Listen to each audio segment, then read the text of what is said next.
안녕하세요. 책한민국입니다. 오늘 소개할 책은 화내며 살기엔 인생이 너무 짧다. 지은이는 이진우. 인간 실존을 둘러싼 문제들에 대해 끊임없이 답을 찾고 있는 철학자. 연세대학교 도고동문학과를 졸업하고 독일 아우크스부르크 대학교에서 철학 석사 및 박사 학위를 받았다. 아우크스부르크 철학과 전임 강사, 계명대학교 철학과 교수 및 총장, 포스텍 인문사회학부 교수, 한국 니체학회 회장, 한국철학회 회장 등을 역임했다. 우리의 시대는 네로라는 미친 황제가 고대 로마 제국을 통치하던 시대를 닮았다.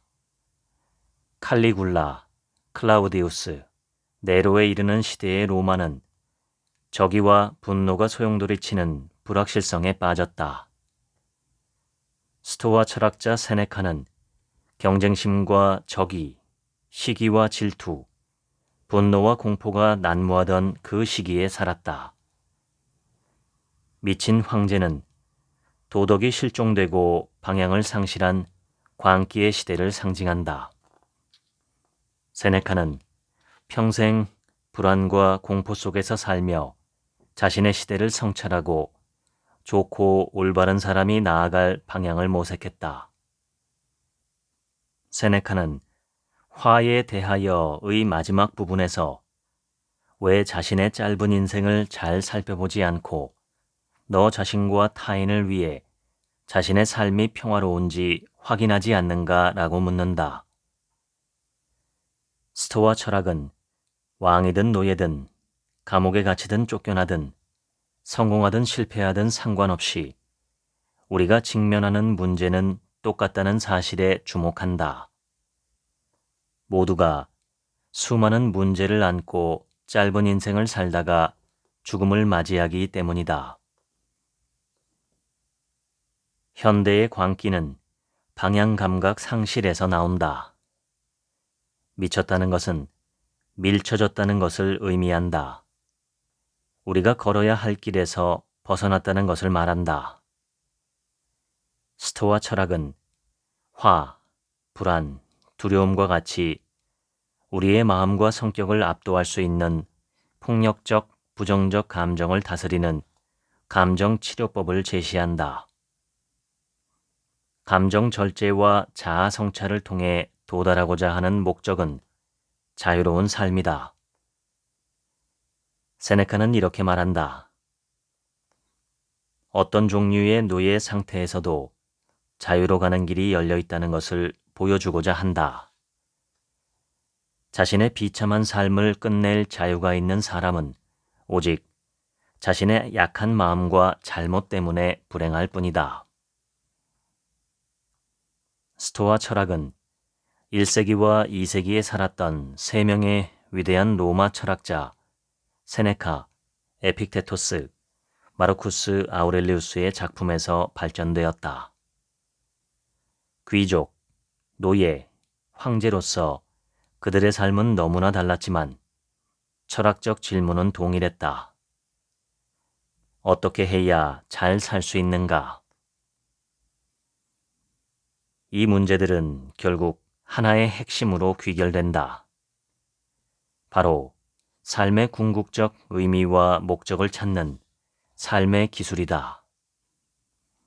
세네카에게 삶의 기술은 마음을 돌보는 것이다. 마음을 다스리면 평정심을 얻게 되고 결국 자유로운 삶에 이른다는 것이다. 자기 통제를 강조하는 스토아 철학은 기쁨이나 쾌락을 포기하라고 주장하는 엄격한 도덕주의 같다. 그러나 좋은 삶을 살기 위해서는 내면의 평화가 필요하다는 스토아 철학의 핵심은 흔들리지 않는다. 내가 일상적으로 겪는 문제는 약 10가지다. 왜 나는 그렇게 화를 많이 내는가? 왜 나는 다른 사람이 가진 것을 질투하는가? 왜 나는 다른 사람에게 안 갚음하려 하는가? 왜 나는 내가 통제할 수 없는 역경과 재난 때문에 불행한가? 왜 나는 아직 오지 않은 미래가 불안한가? 왜 나는 지금의 삶을 즐기지 못하고 미루는가? 왜 나는 죽음을 두려워하는가? 왜 나는 감사하지 못하고 불평을 일삼는가? 왜 나는 안주하지 못하고 방황하는가? 왜 나는 자유롭지 못한가? 나는 세네카를 읽으면서 나를 괴롭히는 10가지 질문이 모두 나의 마음에 달려있다는 사실을 깨달았다. 화와 불만이 많은 세상에서 우리가 겪을 수 있는 고통을 10가지 관점에서 다루는 이 책의 관심은 하나다. 스트레스 많은 세상에서 어떻게 마음의 평온을 얻을 것인가? 마음이 평화롭지 않으면 우리는 결코 행복할 수 없기 때문이다. 세네카에 의하면 화는 순간의 광기이다. 화가 난 사람은 전혀 다른 사람이 된다. 스토아 철학자들은 인간의 부정적 감정들 중에서도 화가 가장 나쁘고 가장 독성이 강하다고 여겼다. 화를 내면 붕괴하는 건물이 무너져 내리는 것을 부수며 돌무더기로 변하는 것처럼 한순간에 자제력을 잃어버리고 예의를 잊고 개인적 유대감을 무시하고 목표에 끊임없이 집중하고 합리적인 숙고에서 차단되고 별다른 이유 없이 흥분하면서 무엇이 정당하고 진실한 것인지 분별하지 못한다. 분노는 무차별적이다. 우리 안에는 사소한 일에도 분개하는 무언가 이해할 수 없는 존재가 있는 것처럼 보인다. 화는 집요하게 구실을 찾아낸다. 길거리에 튀어나온 돌뿌리에 화를 내고 울퉁불퉁 어그러진 보도블록에 화를 내고 노란색 은행나무 낙엽 사이로 퍼져나오는 고약한 냄새에 화를 낸다. 화는 이유도 없고 대상과 시간도 구별하지 않는다. 화는 현대인의 만성 전염병이다. 화는 불쾌감이나 적대감을 특징으로 하지만 생존을 위해 필요한 감정이라고 한다. 개인에게 무언가 잘못되었다는 신호를 보내고 문제를 해결하도록 동기를 부여하는 기능을 하기 때문이다. 연구에 따르면 분노는 일상적 스트레스에 사람들이 가장 흔히 나타내는 감정적 반응 중 하나다.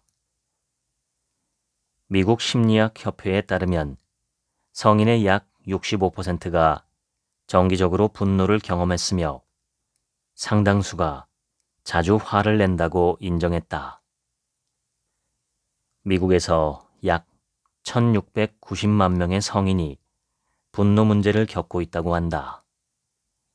그중 70%의 경우 상처, 좌절 또는 두려움과 같은 근본적인 감정으로 인해 분노 반응이 발생한다고 한다.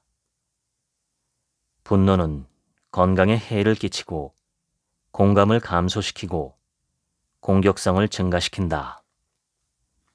화는 21세기의 정신적 역병이다. 현대의 삶이 과거보다 조금 나아졌는지는 몰라도 사람들이 이성적인 것 같지는 않다. 전쟁은 끊이지 않고 폭력은 사라지지 않는다. 사람들은 권리를 주장하고 노예라는 말을 극도로 혐오하면서도 물질의 노예처럼 살아간다. 공감, 동정, 배려 같은 감정의 말들을 합리, 올바름, 정의와 같은 이성의 말들보다 선호한다. 이성과 감정은 우리를 움직이는 두 가지 근본적인 힘이다. 이성적 설득보다 감정적 호소가 훨씬 더 효과적일 때가 있다. 18세기 영국 철학자 데이비드 휴메의 말처럼 이성은 감정의 노예이다.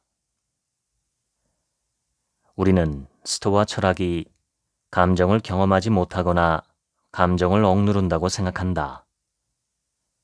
전적으로 오해이다. 세네카는 스토아 학파의 현자조차 정상적인 인간적 감정을 경험한다고 끊임없이 상기시킨다.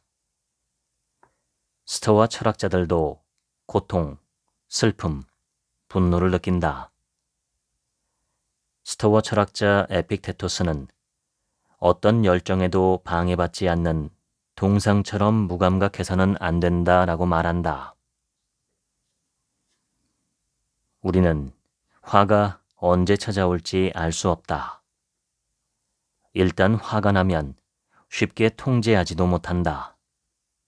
화는 날벼락처럼 느닷없이 찾아와 이성을 마비시키고 마음을 장악한다. 화가 일어나는 세 단계를 살펴보면 화를 멈출 수 있는 유일한 방법은 처음 두 단계에 있다. 세 번째 단계에 도달하면 모든 게 너무 늦다. 따라서 우리가 할 수 있는 가장 중요한 일은 화가 올지도 모른다는 초기 감각이 있을 때 그 과정을 늦추는 것이다. 화는 일단 몸 안에 들어오면 마음을 망가뜨리는 기생충과 같아진다. 가장 좋은 치료책은 그 감정에 빠지지 않는 것이다. 세네카는 화를 다스리는 치유법은 두 가지를 목표로 한다고 말했다.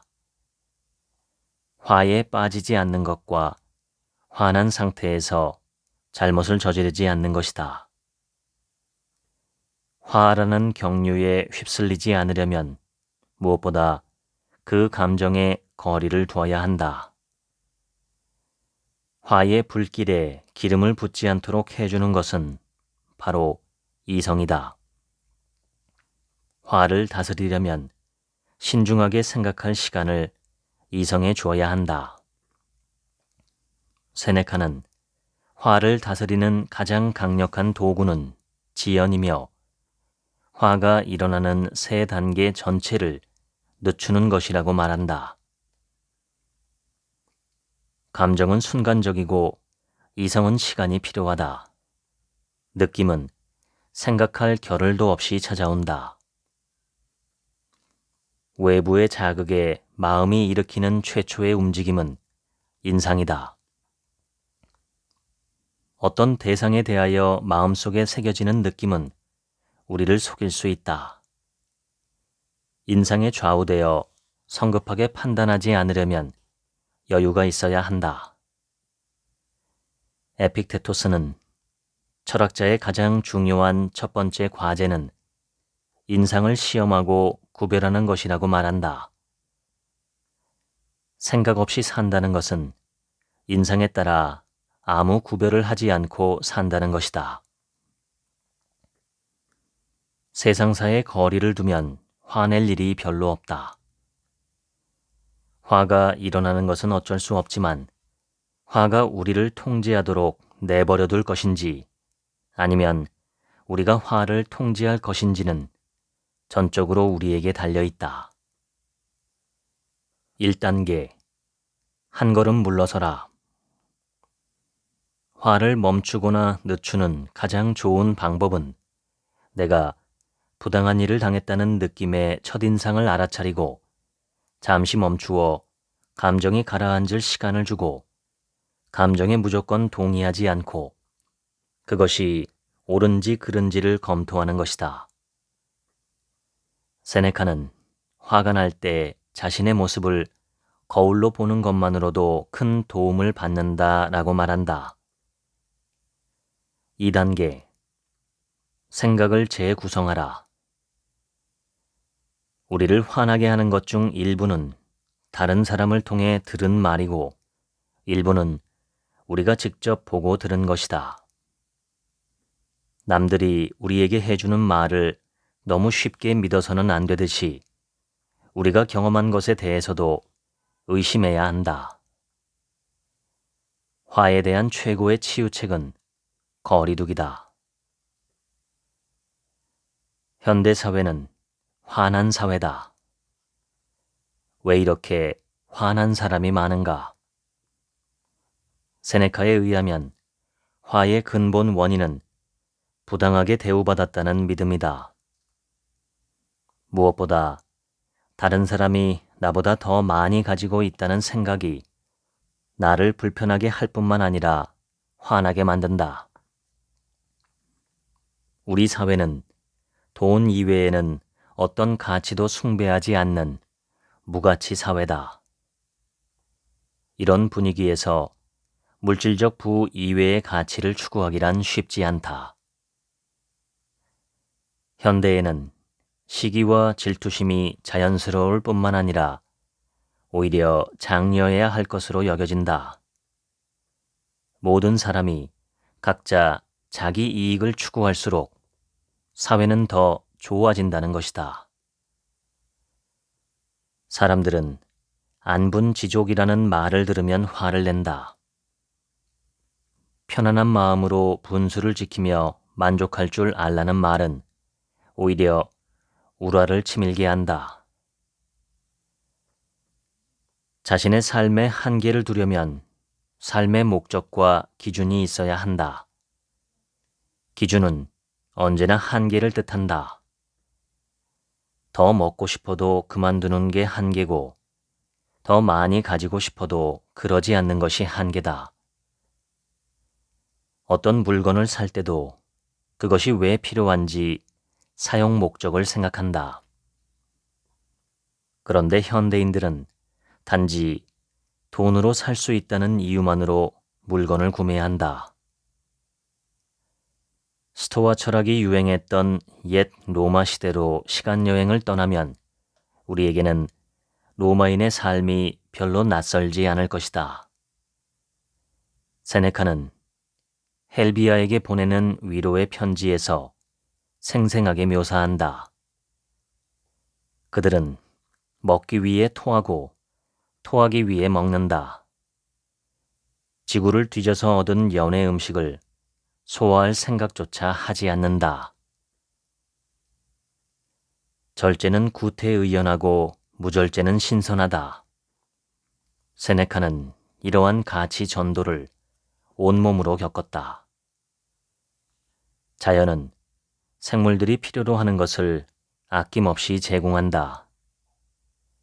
자연은 우리의 필요를 충족하지만 인간의 욕망은 자연의 한계를 파괴한다. 돈이 세상을 지배하기 이전에는 인간이 비교적 자유로웠다. 세상은 필요한 모든 게 자연스럽게 충족된다는 점에서 풍요로웠다. 빈곤을 가져온 것은 바로 우리의 탐욕이다. 오늘날 사람들은 이것으로 충분해 라고 말할 줄 모른다. 충분하다는 것은 모자람 없이 넉넉하다는 뜻이다. 현대인들은 늘 뭔가가 모자란다고 느낀다. 마음이 가난한 것이다. 질투는 자신이 사랑하는 사람이 다른 사람에게 친밀한 모습을 보일 때 느끼는 감정이다. 질투하는 사람은 자신이 마땅히 받아야 할 것을 경쟁자가 빼앗으려 한다고 여긴다. 질투는 타인으로 인한 상실의 두려움이다. 반면 시기는 자신이 원하는 것을 타인이 가지고 있다고 생각할 때 느끼는 감정이다. 시기하는 사람은 다른 사람이 잘 되거나 좋은 처지에 있는 것 따위를 공연히 미워하고 깎아내린다. 시기는 결여의 두려움이다. 임마누엘 칸트가 말한 것처럼 시기심은 타인의 행복이 자신에게 해를 끼치지 않는데도 타인의 행복을 보며 고통을 느끼는 경향이다. 왜 우리는 이렇게 분주하게 돌아다니는가? 왜 부 위에 부를 쌓으려 하는가? 세네카는 이렇게 묻는다. 우리에겐 아주 작은 것을 위한 공간밖에 없는데 그렇게 많은 것을 원하는 것은 광기이고 미친 짓 아닌가? 중요한 것은 마음의 부가 아니라 돈의 양이라는 생각은 얼마나 어리석은가? 당신이 얼마나 많은 것을 소유하고 있든 누군가가 더 많이 가지고 있다는 사실만으로도 당신은 정확히 그가 더 많이 가진 양만큼 당신의 자원이 부족하다고 생각할 것이다. 스토아 학파가 딱하게 생각한 사람들은 단순하고 쉽게 얻을 수 있는 것들을 즐기는 능력을 부와 탐욕 때문에 잃어버린 사람들이다. 스토아 학파는 평범한 삶을 즐기는 능력, 소박한 환경에서 살 때도 즐거움의 원천을 찾는 능력을 매우 중요하게 생각했다. 세네카에 따르면 우리의 목표는 빈곤으로 떨어지지 않으면서도 동시에 빈곤으로부터 너무 멀지 않은 정도의 부를 획득하는 것이어야 한다. 스토아 철학은 마음의 평안을 찾으려면 주기적으로 가난을 실천하는 것이 도움이 된다고 말한다. 간헐적 단식이 건강에 도움이 되는 것처럼 간헐적으로 실천하는 자발적 빈곤은 마음을 풍요롭게 만든다. 세네카에 따르면 자발적 빈곤은 탐욕에서 벗어날 수 있는 치유책이다. 세네카가 말하는 진정한 부자는 충분히 가진 사람이다. 충분히 가진 사람은 이것으로 충분해 라고 말할 수 있는 사람이다. 다른 사람의 더 큰 행복 때문에 괴로워하는 사람들은 결코 스스로 행복할 수 없다. 세네카는 우리의 마음이 얼마나 확고한지 시험하는 방법으로 자발적 빈곤을 제한한다. 아주 적거나 가장 싼 음식, 거칠고 불편한 옷으로 만족할 수 있는 며칠을 정하고 이게 내가 두려워했던 것인가? 라고 자신에게 물어보라. 주기적으로 실천하는 자발적 빈곤은 마음이 탐욕에 흔들리지 않게 만든다.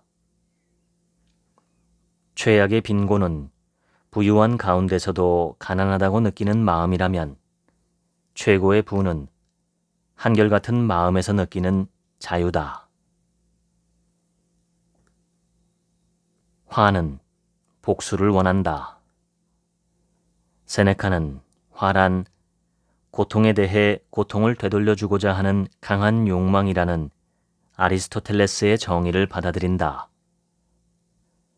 아리스토텔레스에 따르면 화는 정당한 이유 없이 자신이나 자신의 것을 무시하는 상상의 무시에 대해 상상의 보복을 바라는 고통스러운 욕망이다.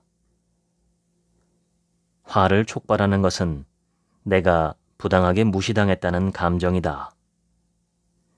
흥미로운 점은 아리스토텔레스가 2번이나 상상이라는 단어를 사용했다는 사실이다.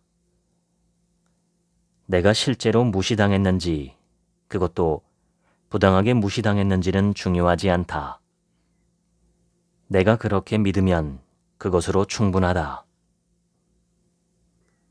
화가 보복에 대한 열망이라면 화를 다스리는 제일 좋은 방법은 복수하려는 욕망을 죽이는 것이다. 분노는 폭력에 맞서 자유를 되찾을 힘을 주기도 하고 가장 무기력한 사람을 일으켜 세워 위험을 무릅쓰고 전쟁에 나서게 하는 것처럼 보이기도 한다. 세네카에게 화는 최고의 악덕이다. 우리의 영혼을 가장 격렬하게 망가뜨리기 때문이다. 세네카는 부당한 일을 당했을 때 복수하는 것은 자연스럽다고 말한다. 아버지가 살해당하는 순간이라면 아버지를 지키기 위해 최선을 다하고 이미 살해당했다면 복수하는 게 당연하다. 단지 분노가 복수의 수단이 되어서는 안 된다. 과도한 분노는 이성적 행동을 방해하기 때문이다. 화를 낼 때 우리는 좀 신중하게 화내야 한다. 화는 너무나 조급해서 오히려 화내는 사람을 위험에 빠뜨리기 때문이다. 그렇다면 어떻게 화를 내야 할까? 세네카가 의지하는 아리스토텔레스의 말이 도움이 된다. 응당 화낼 만한 일에 화내어 마땅한 사람에게 화내는 사람은 더 나아가 알맞은 방식으로 적절한 시기에 적당한 시간 동안 화를 내는 사람은 좋은 평가를 받는다. 우리는 무시당했다고 느낄 때 가장 많이 화가 난다. 사람들이 평온을 얻고 유지하는 데 가장 방해가 되는 것은 바로 다른 사람의 무시와 모욕이다.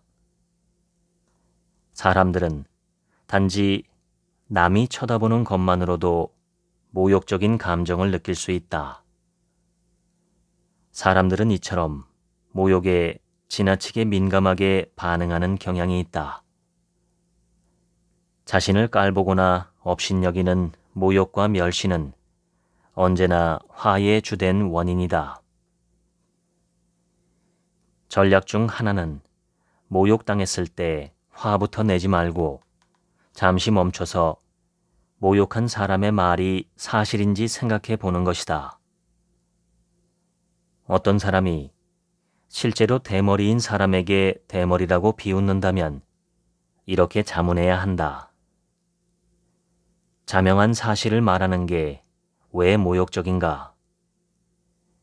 대머리라고 놀리는 것이 나에게 모욕적으로 느껴진다면 나도 스스로 그렇게 생각하기 때문일지도 모른다. 모욕을 모욕으로 안갚음하는 것은 어리석은 일이다. 마르쿠스 아우렐리우스는 모욕에 대한 스토아 철학의 입장을 잘 대변한다. 누군가가 나를 경멸한다면 그것은 그 사람이 알아서 할 일이다.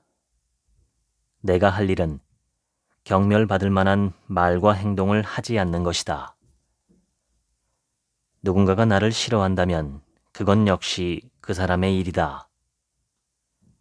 내가 할 일은 모든 사람을 친절과 호의로 대하고 특히 내게 잘못한 사람에게는 나무라거나 내가 참고 있다는 것을 과시하지 말고 점잖고 신사다운 태도로 지적해 주는 것이다. 모욕에 따른 모든 상처의 근원은 바로 우리 자신이다. 마르쿠스 아우렐리우스는 우리를 화나게 만드는 것은 바로 우리의 생각이라고 말한다. 우리를 괴롭히는 건 사실 타인의 행동에 대한 우리의 생각이다.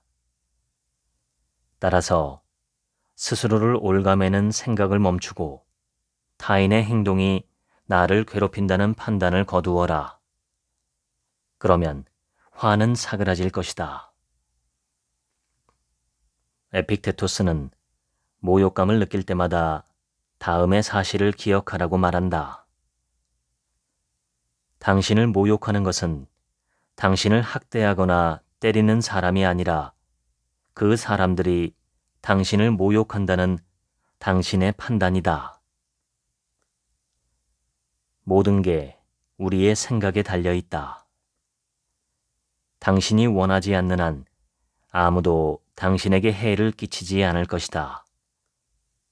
당신이 해를 입었다고 생각할 때만 당신은 해를 입게 될 것이다. 사람들을 속상하게 만드는 것은 일 자체가 아니라 일에 대한 판단이다.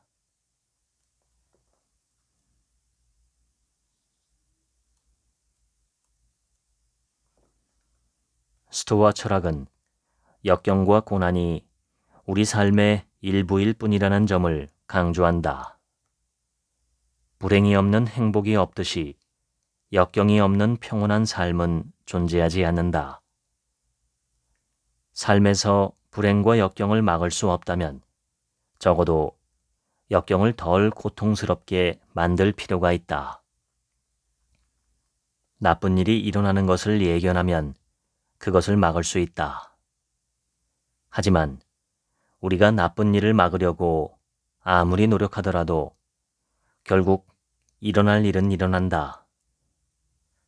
나쁜 일이 어차피 일어난다면 우리는 그것이 삶에 미칠 충격을 줄이고 덜 고통스럽게 만들어야 한다.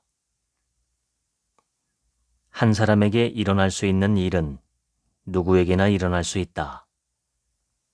나에겐 절대 그런 일이 일어나지 않을 거라는 믿음은 갑자기 닥친 불행을 더욱 고통스럽게 만든다.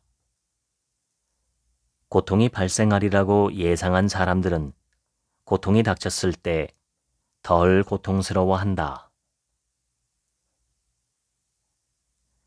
인간이 불행한 이유는 대체로 만족할 줄 모르기 때문이다. 현대 심리학은 이러한 현상에 쾌락 적응이라는 이름을 붙였다. 복권에 당첨되면 일반적으로 자신이 꿈꿔왔던 삶을 살 수 있다. 그러나 들뜬 마음이 가라앉으면 당첨자의 행복감은 결국 예전 상태로 되돌아가게 된다. 이러한 쾌락 적응은 물질에만 국한되지 않는다. 간절히 꿈꿔왔던 직업, 배우자 같은 관계도 쾌락 적응을 하게 된다.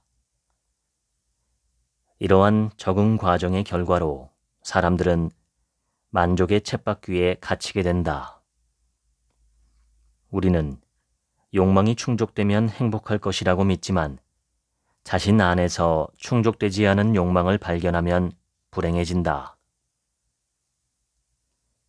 가진 것에 대한 편안한 욕망을 일깨우기 위해서는 반복적으로 실천하여 습관으로 만들 수 있는 삶의 기술이 필요하다. 그것은 내가 이미 가진 것이 갑자기 사라질 때의 부정적 상황을 그려보는 것이다.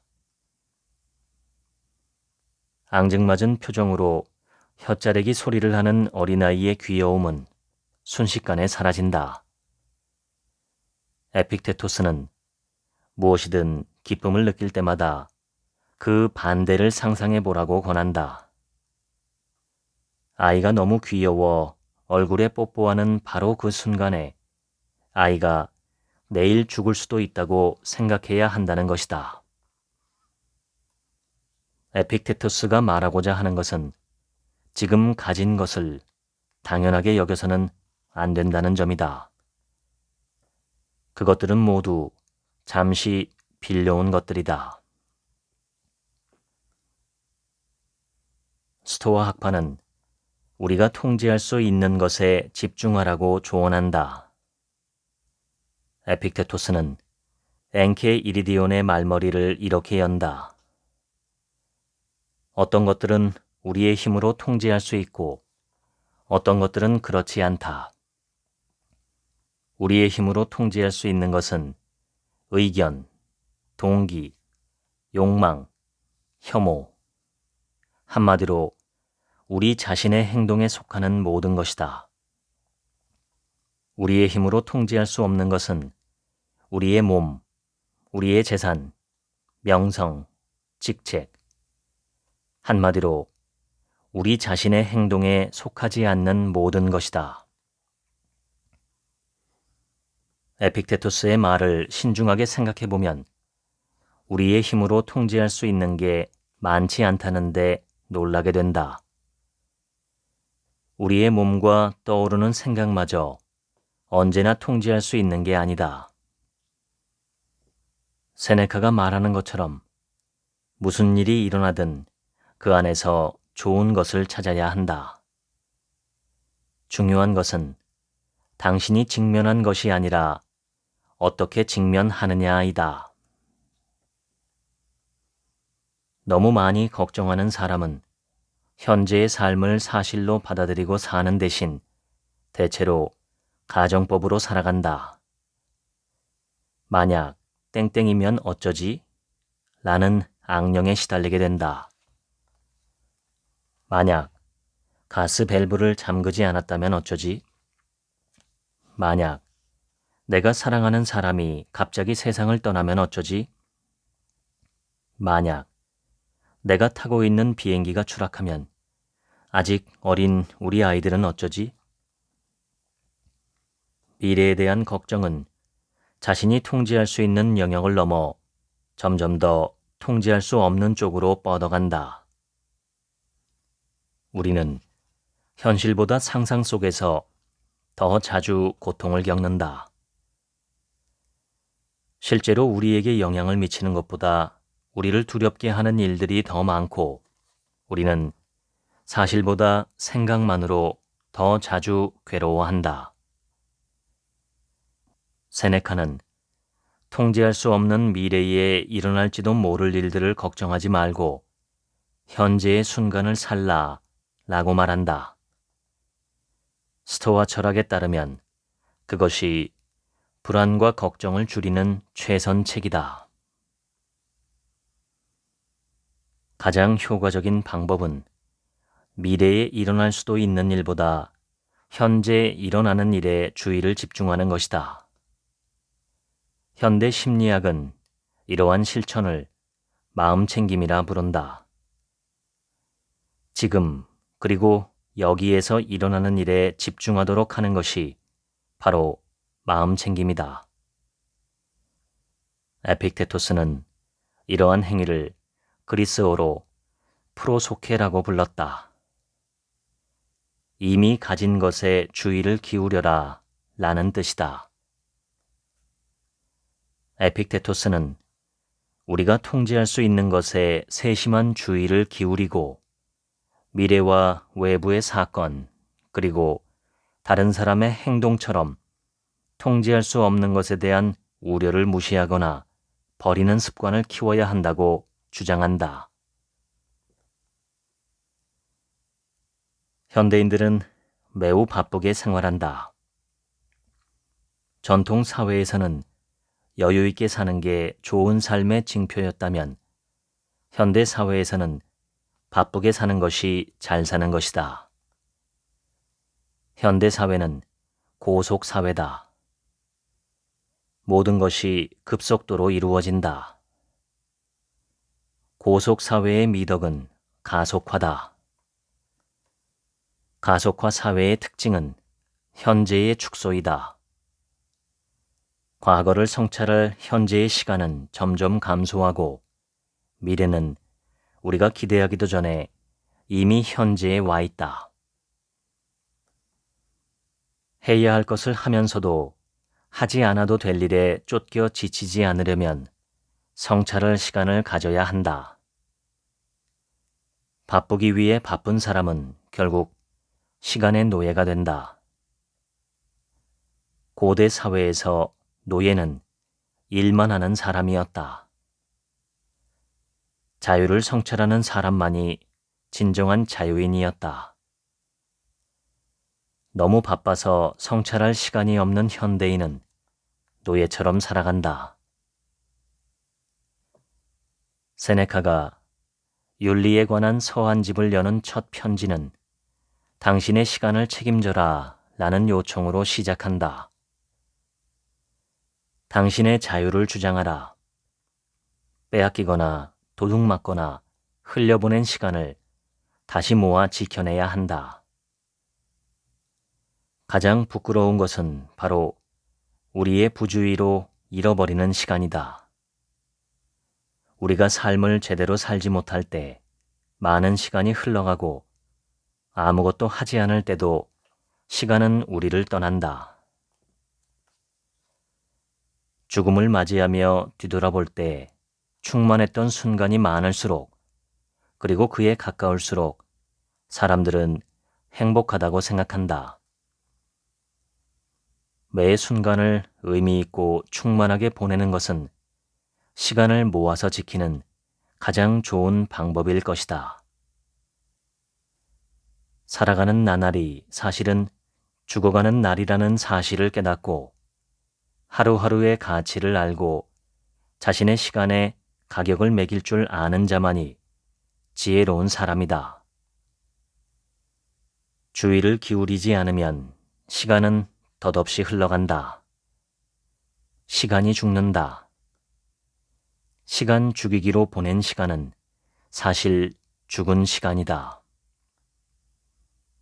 우리에게 주어진 인생은 짧은 것이 아니라 우리가 그렇게 만든다. 삶이 부족한 것이 아니라 우리가 낭비한 것이다. 시간을 충만한 삶으로 바꾸려면 목적을 갖고 매 순간 주의를 기울여야 한다.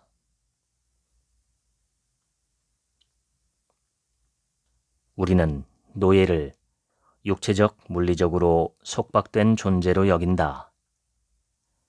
몸이 물리적으로 묶여 있어도 정신은 철학을 통해 자유로워질 수 있다. 육체적 노예 제도가 널리 퍼진 세상에서 내면적인 노예가 있을 수 있다는 스토아 학파의 통찰은 강렬하고 충격적이다. 현대 사회에서 사람들이 물리적으로 해방되었어도 심리적으로는 노예로 살아갈 수 있는 것이다. 스토아 철학을 창시한 제논에 따르면 오직 현자만이 자유롭고 모든 어리석은 사람은 노예다. 자유란 스스로 선택하고 행동할 수 있는 권리이고 노예 상태란 그런 자유가 결여되어 있는 것이기 때문이다. 스토아 철학은 인간의 완전한 내적 자유를 추구한다. 현대인들을 괴롭히는 것은 내적인 노예 상태이다. 항상 화가 나 있고 조금만 거슬려도 분노를 폭발하는 사람들은 부정적 감정의 노예이다. 스토아 학파는 이러한 심리적 노예 상태에서 벗어날 수 있는 유일한 길은 철학이라고 믿었다. 철학을 하려면 여가가 있어야 한다. 여가는 자유시간이다. 아무것도 하지 않고 마음의 자유를 추구하는 시간이다. 과거를 잊고 현재를 무시하고 미래를 두려워하는 사람들에게 인생은 매우 짧고 매우 힘들다. 인생이 끝나갈 때 그들은 오랫동안 아무것도 하지 않으면서 너무 바빴다는 사실을 너무 늦게 깨닫는다. 잘 산다는 것은 잘 죽는다는 것을 의미한다. 고대 그리스인과 로마인에게 메멘토 모리는 매우 중요한 철학적 실천이었다. 죽음을 기억하라 또는 내가 언젠가 죽을 것임을 기억하라 라는 뜻의 이 라틴어 표현은 인간의 유한성을 상기시키고 삶의 의미와 목적을 성찰하도록 권고하는 철학적 메시지를 담고 있다. 세네카는 죽음을 성찰하라 라고 말한다. 우리가 태어나기 전에도 실존이 없는 무였다면 우리가 온 곳으로 돌아가는 것에 무슨 나쁜 점이 있겠는가? 죽음을 두렵게 만드는 것은 죽음에 대한 우리의 생각이다.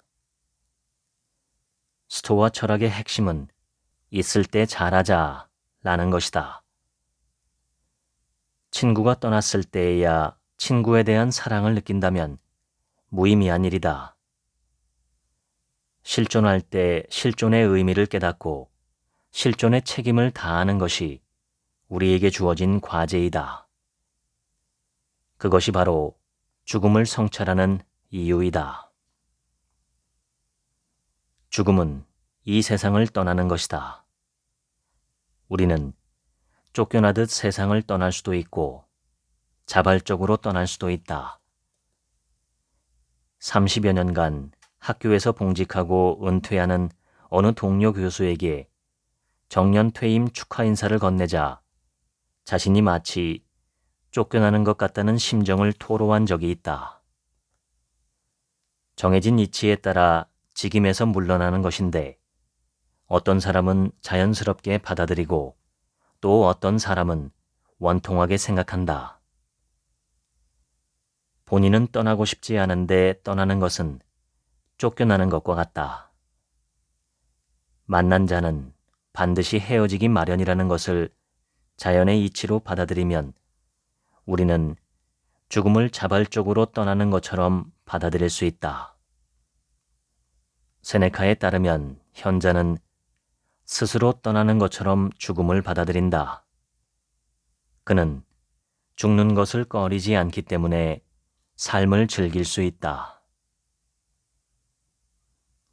매일매일이 인생의 마지막 날인 것처럼 치열하게 살면 죽음을 두려워하지 않는 성품을 갖게 된다. 자유와 평정심을 얻고 충만한 방식으로 살아갈 수 있다. 그것이 스토아 철학이 꿈꾸는 진정으로 행복한 삶이다. 스토아 철학의 목표는 하루를 살더라도 충만하게 살자는 것이다.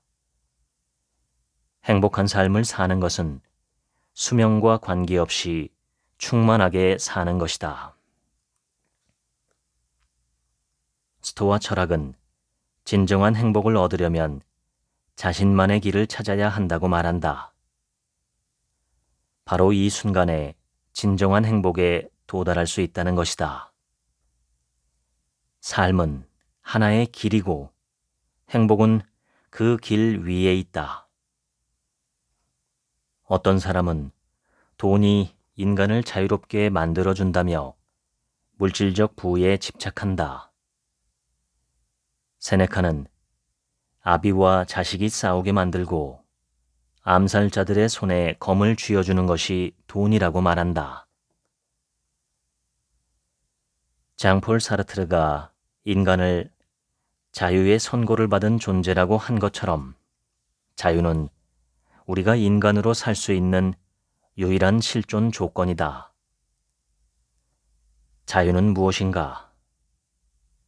세네카는 건전한 성격과 덕성을 함양하기 위해 노력하는 인간에게 일종의 상으로 주어지는 것이 자유라고 말한다.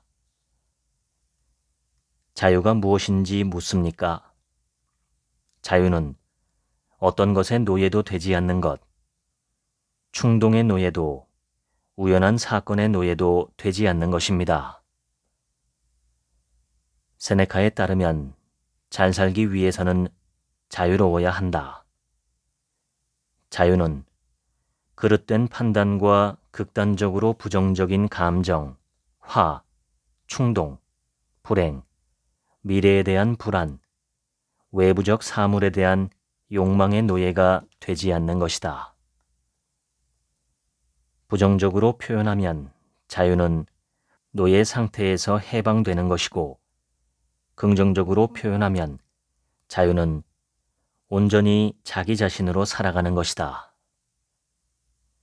자유는 우리가 온전히 자신이 되려고 할 때 그것을 방해하는 것으로부터 해방되는 것이다. 자유롭다는 것은 자신에게 속하지 않는 어떤 것에도 방해받지 않는 것이다. 고대 그리스인들은 진정한 행복을 에우다이모니아로 이해했다. 이 용어는 좋음이라는 뜻의 에우와 정신 또는 마음이라는 뜻의 다이몬의 합성어에서 유래한다. 스토아 철학이 이해하는 행복은 일시적 기쁨이라는 감정 상태가 아니라 좋은 정신 상태다. 세네카에 의하면 지혜로운 사람만이 진정한 행복을 누린다. 지금까지 화내며 살기엔 인생이 너무 짧다 읽어드렸습니다. 지금부턴 제 얘기입니다. 오늘 책은 고대 그리스 스토아 철학에 기반한 좋은 삶을 사는 법을 소개합니다. 핵심은 정신의 수준을 높이는 것입니다. 정신의 수준을 높인다는 것은 여러 가지 뜻으로 해석될 수 있지요. 스토아 학파나 이 책의 저자가 주장하는 것은 감정에 휩쓸리지 않고 냉철한 이성적 판단을 기반으로 사고하며 살아가는 삶입니다. 감정적으로 행동했을 때 당장은 속이 시원하고 화가 풀릴 수도 있지만 조금만 넓은 시야로 바라보면 장기적으로 그것이 내 삶에 유익하지 않다는 것을 금방 알 수 있습니다. 감정은 일부 고등 동물에게서도 발견됩니다. 개나 고양이나 까마귀, 코끼리, 돌고래 등은 인간이 느끼는 것처럼 애정이나 분노나 슬픔을 느낍니다. 그렇지만 감정이 인간만큼 복잡하지는 않고 인간처럼 고도화되지는 않았지요. 동물은 아주 초보적인 감정을 느끼는 것입니다. 인간은 그 어떤 생물보다 감정적으로 크게 진화한 존재입니다. 그만큼 감정이 풍부하고 그 힘이 강력하며 그것으로 말미암은 기쁨이나 슬픔, 행복이나 고통이 많습니다. 스토아 철학이 주장한 핵심 요소 중에 하나가 바로 자신의 감정을 다스리는 것이었습니다. 감정대로 살면 잘 사는 삶에서 점점 멀어지게 됩니다. 인간에게는 감정만큼이나 발달한 이성이 있습니다. 그런데 진화의 순서를 따져볼 때 동물적 본능이나 인간의 감정보다 이성적 사고의 기능은 훨씬 더 늦게 출현했습니다. 그래서 이성은 본능이나 감정만큼 힘을 쓰지 못하고 늘 후순위로 밀리는 경향이 있습니다. 그런데 진짜 인간다운 인간으로 살려면 이성적인 인간의 삶을 지향하는 것이 좋습니다. 인간은 이성적 존재이고 정신적 존재이기 때문이지요. 한국 사람들은 이성적이라고 하면 뭔가 정이 없고 차갑고 인간미 없는 사람, 계산적이고 이기적인 인간을 떠올리는 경향이 있습니다. 또한 한국인의 가장 큰 특징 중에 하나인 정은 그 자체가 감정에 기반한 것이고 냉철한 이성과는 거리가 있습니다. 정에 이끌려 행동했을 때 인간적이라고 칭찬은 받을 수 있지만 그 결과를 놓고 보면 이성적으로 행동했을 때보다 좋지 않은 경향이 큽니다. 감정에 이끌리지 않고 이성적으로 사고하고 행동하는 삶을 지향해야만 인간다운 인생을 살 수 있습니다. 이 책에 나의 대머리를 비난하는 사람의 사례가 실려 있습니다. 예를 들어 내가 대머리인데 누군가가 나를 향해 대머리라고 비웃는다면 어떨까요? 기분이 별로 좋지 않겠지요. 그런데 그 사람은 내가 대머리이기 때문에 대머리라고 말한 것뿐입니다. 내가 만약에 대머리가 아닌데 누군가가 나를 보고 대머리라고 한다면 그것은 그 사람의 판단 착오이기 때문에 그것에 대해서 내가 기분 나빠하거나 화낼 필요가 없습니다. 만약에 내가 진짜 대머리라면 대머리를 대머리로 부른다는 것에 대해서 화를 낼 필요가 없습니다. 만약에 내가 화를 낸다면 그것은 대머리는 무언가 열등하고 모욕받아 마땅하다고 생각하는 상대의 의견에 나 스스로가 동의하고 있기 때문일 것입니다. 대머리나 기타 신체적인 특징이나 이런 것들은 내가 선택한 것도 아니고 나의 결정으로 바꿀 수 있는 것도 아닙니다.